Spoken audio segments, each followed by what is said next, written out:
Whenever you're trying to decide on an airplane, it can be helpful to know how many passengers you'll actually be traveling with on a regular basis. Whether it's on your own, with a partner, or with a full crew, there are multiple types of airplanes you can choose from, and we're breaking them all down for you today. If you're looking for something for a short and slow trip, my pick would be the Cessna 152. Cessna made these planes between 1977 and 1985. If any airplane can be considered economical, the Cessna 152 probably makes the cuts, and by modern standards, it still posts better than credible performance and handling traits. You've got a 110 horsepower LYCOMING O235 engine under the hood, which propels you north at 100 knots, over 400 nautical miles. Both wings house 13-gallon fuel tanks, which is not a lot, but fairly enough. However, the C-152 can be difficult to fly in a crosswind. In addition, pilots must be careful not to go overboard with the aircraft's weight and balance. The 162, on the other hand, is one of the most modern two-seat high-wing planes on the market today, also out of production like the 152. It has room for 2 people in its slightly more spacious side-by-side seats. Useful load is 490 pounds. A single pilot can bring all of their gear, even though the 162 prefers to be on the lighter side and is easier to control with less weight. While the lighter weight can make it more of a handful in gusty, bumpy conditions, owners describe it as a very enjoyable and sporty airplane to fly. But that low weight also provides noticeably better takeoff and climb performance compared to a 150 with the same engine. The takeoff ground roll is 95 feet shorter at 640 feet, and owners report takeoff rolls of approximately 300 feet when flying solo. At sea level, the rate of climb is 880 feet per minute, better than the previous record of 152. This allows a short climb out onto small runways with obstacles such as buildings or towers at the end. A fast climb out allows the aircraft to fly into smaller airports and take advantage of their amenities. Cruise speed is improved as well, with a 75% power setting resulting in 111 knots at 4,000 feet. A Cessna 172 is probably the first private plane you've ever seen, since it is the primary training aircraft for a serious number of pilots. If there's an airplane that still makes even the slightest economic sense to own and fly, it's probably the 172. While it's a dated airframe that won't turn heads on any ramp, the Skyhawk delivers enough for the money to earn its keep. Folks who buy the 172 tend to be honest about the airplane's attributes and limitations. Most consider the 172 a 2 to 3 place airplane with room for baggage and acceptable performance and range. 8 gallons per hour is about right for fuel burn, with a little more for the newer 172s, especially the SP. 100 knots is about right for IFR planning speeds. Loading a 172 requires some attention, but it's relatively generous in CG range, and regardless of loading, there are a few complaints about the handling qualities. Pitch forces are the highest of the 3 axes, but good speed control minimizes this. Properly flown, the 172 can handle stiff crosswinds. Improperly handled, it suffers a high level of landing accidents. The Cessna 177 CARDINAL is for pilots who want something faster, but within the range of the 172.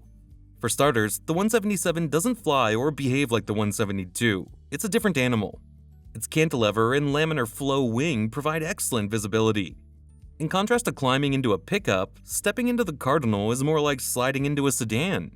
The doors are wide, which is particularly great. The original CARDINAL was a flop. Suffering from poor performance and troubling aerodynamic qualities, later CARDINALs were much better than the originals. If you love the CARDINALs, I highly recommend the fixed gear models. The performance is adequate by 1970s standards for 180 horsepower airplanes. Book cruise speeds range from 120 to 130 knots, while the 150 horsepower 177 is listed at 115 knots. Those numbers fall short of the Grumman Tigers' 139 knots, are about on par with the Cherokee's 180, and better than the pokey Beech Sundowner. New age designs such as the Diamond Star and CIRRUS SR20, still 4-place, fixed-gear cruisers, do better.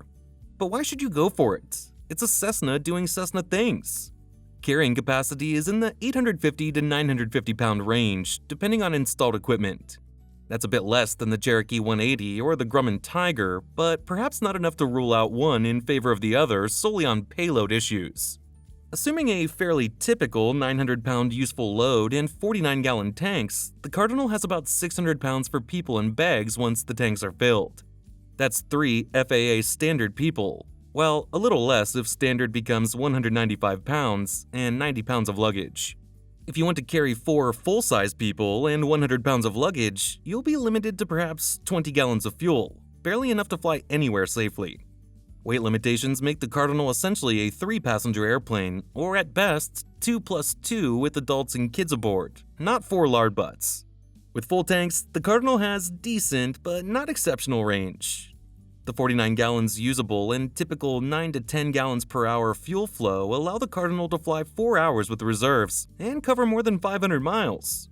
The 60-gallon tanks available on post-1973 models boost endurance by an hour and range by 150 miles at the expense of 66 pounds of payload. Skipping the 182, because you've had enough of high wings, and because if you can afford a recent one, you can afford the TTX. No one can blame the TTX for having a bit of an identity crisis. It also bears a striking resemblance to the SR-22, which outnumbers it better than 10 to 1 on the market. The TTX started life as the Columbia. This was a certified aircraft from kit company Lancair, whose fiberglass aerial hot rods topped 300 knots with a similar amount of horsepower, with wings the size of boogie boards. The Columbia leveraged that expertise, but the TTX was a clean sheet design. The final results were impressive. Terrific low-speed handling with a 59-knot stall speed, while topping 200 knots at altitude. The TTX uses a 310-horsepower Continental TSIO 550C engine with a 3-blade constant-speed Macaulay propeller in front. Despite having a fixed undercarriage, the TTX is the fastest certified single-piston engine 4-seat tourer in the world. Although quite clearly designed as a serious traveling machine, it really does possess extremely fine handling. The field of view is good in the turn and throughout the flights, and because the wing loading is quite high, it provides a nice stable ride in turbulence. The TTX gives you about 1,000 pounds of useful load to play with, 612 pounds of which could be fuel. You could take a short flight with 4 large people or a long flight with 2 and a few suitcases. Economy range tops 1,200 nautical miles, but 900 is more realistic with a high power, flying 235-knot lean of peak cruise and a 45-minute reserve. The takeoff distance is 1,900 feet and the landing distance is 2,640 feet. The maximum climb rate is 1,400 feet per minute, while its stall speed is 59 knots. 6-seat retractables offer a good mix of the things pilots with a need to go places and carry more than 2 people often look for: good range, loading flexibility, and enough cruise speed. Those looking for a family plane often get scared away from the Bonanza because of the higher purchase and parts prices, and from the Lance or Saratoga because of the slower cruise speeds. Often, the winning solution is the Cessna 210 Centurion. The 210 is a decent performer and an excellent IFR platform, perhaps one of the best available. Once trimmed, it goes where you point it. Speed is the 210's true forte. Real-world cruise speeds lie in the 160 to 170 knot range, with climb rates of about 750 feet per minute at 120 knots all the way to altitude for better speed and cooling. With an IFR-equipped payload of about 970 pounds after full fuel, a late-model 210 can haul the astonishing load of 5 adults with about 22 pounds of luggage each. No other single comes close to this except the Piper Saratoga, which is still about 30 pounds shy. Furthermore, the Centurions have an unusually broad center of gravity envelope that tolerates loading extremes that would make other models in this class virtually unflyable. When all-out payload and speed are important, the 210 is hard to beat. Although most Cessnas have an excellent reputation for short field operation, the 210 doesn't shine in this category in comparison with its peers. The minimum runway required over a 50-foot obstacle is a little over 2,000 feet. Despite the excellent performance of the 210, there are pilots who will never load their entire family on a single-engine plane, especially over mountains or large bodies of water, and that brings us to another category, the twin travelers. The venerable 310 is a logical consideration for anyone looking to step into the world of piston twins. While it doesn't come without some quirks, it's roomy, stable, and has cruise speeds that top 200 miles per hour. But before even considering any vintage of the 310, any buyer needs to understand the airplane is complicated, particularly from a maintenance standpoint, and even more so for one that hasn't been properly cared for. It can also be a demanding airplane to fly, especially for pilots who aren't properly trained. Still, when maintenance and proficiency come together, a 310 could be among the most satisfying light twins to own. Early models feature high-speed cruise in the neighborhood of 175 knots, while later ones will top out at around 190. The turbocharged models can reach 225 knots at all-out maximum cruise, but the fuel burn will be breathtaking. Reduced power settings get 175 knots on later, non-turbocharged models. For the early models, up through the 310G, interior space is about average for baggage, which means having to stow some items under and between seats or at passengers' knees. Beginning with the stretched cabin of the 1963 310H, more baggage space was opened up. Wing lockers, whether installed at the factory beginning with the 310I or in the fields, can help, as can the 310R's nose baggage compartments. Weight and balance must be watched closely.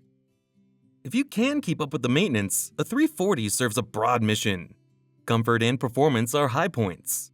Cessna 340s are prized for being all-weather machines. It is a high flyer with a service ceiling of nearly 30,000 feet. But most owners wisely operate in the high teens to mid-20s, where the airplane can be expected to fly between 190 and 205 knots true on about 30 gallons per hour at 65% power, and 200 to 217 knots on 32 to 34 gallons per hour using 75% power. Rate of climb at sea level is a respectable 1,650 feet per minute, but climb performance tapers above 20,000 feet to a dawdling 300 to 400 feet per minute in the mid-20s. The best thing is that the 340 performs well in emergency scenarios. Single-engine rate of climb is 315 feet per minute. Single-engine minimum control speed is 82 knots. Stall speeds are 79 knots clean and 71 knots in landing configuration. Cessna's big twins have a reputation for being comfortable and easy to handle, and the 340 fits that mold, although not entirely without warts. The airplane owes its speed to a relatively slick airframe, and because it has flap and gear operating speeds that are on the low side, it can be a handful to go down and slow down at the same time. Entering the airplane through the luxurious air stair door gives a big iron feel. But for the pilots, that wears off quickly when they have to squeeze through a narrow 7-inch opening to their seats. Once you're seated, the cabin is quite comfortable up front. The 340's cabin is 46.5 inches wide and 49 inches high, about the same size as an Aerostar's, and 4.5 inches wider than a P. Barron's. For pilots transitioning to twin-engine airplanes, the 337 SKYMASTER is often overlooked. Maybe that's because the airplane is rather unconventional, with a unique design. The 337 SKYMASTER isn't the most popular twin ever marketed, but it's done just fine for itself and has achieved its primary goal, eliminating asymmetric thrust and simplifying the pilot's workload in the event of an engine out. SKYMASTERs aren't blisteringly fast, but they aren't slow either. Turbocharged models do well up in the mid-teens, and normally aspirated models do around 155 to 165 knots true, depending on altitude and how much fuel you want to burn. The turbocharged and pressurized models will easily scoot right along, pushing 190 to 200 knots at 20,000 feet, their maximum certified altitude. At middle altitudes, 170 to 180 knots is typical for the turbo models, which isn't all that bad. Since SKYMASTERs have relatively small displacement 6-cylinder engines, fuel burn tends to be reasonable, ranging from 15 gallons per hour to 22 gallons per hour total, with 19 to 20 gallons per hour typical for a 150 to 160 knot cruise. For comparison, a twin Comanche will do about the same speed on 100 fewer horsepower and a lot less gas.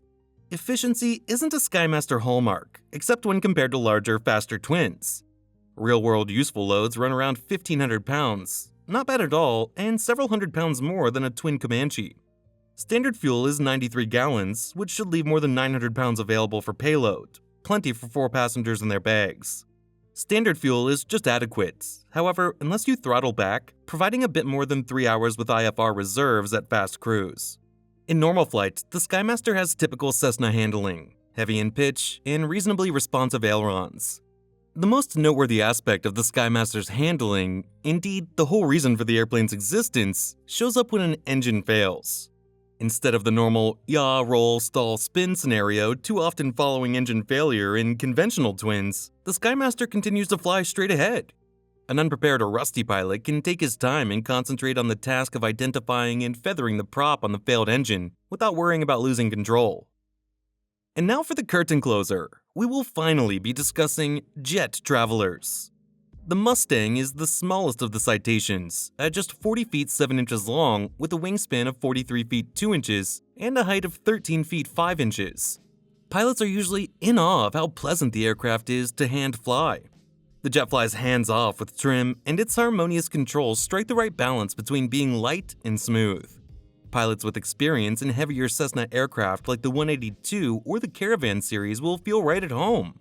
Its maximum takeoff weight is 8,645 pounds, with an empty weight of 5,600 pounds, giving it a useful load of 3,130 pounds. The Cessna Citation Mustang can reach up to 420 knots, though its useful cruise speed is 340 knots.